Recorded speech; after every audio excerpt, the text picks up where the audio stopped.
Singapore है, छोटा सा मुल्क है, और रावलपिंडी शहर जितनी आबादी है उसकी, रावलपिंडी शहर जितनी आबादी है, और उसकी जो फीकस आमदनी है, उसका जो जीडीपी है, वो पाकिस्तान से कई गुना ज्यादा है। क्यों?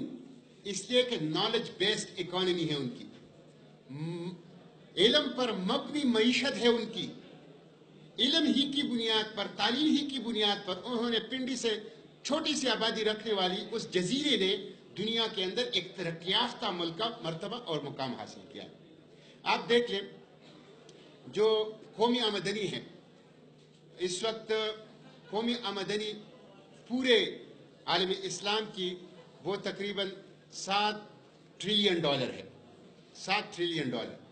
सिर्फ जापान की कौमी आमदनी $6 ट्रिलियन है, और अमेरिका की कौमी आमदनी वो $16 ट्रिलियन है, यानी 16,000 अरब डॉलर है।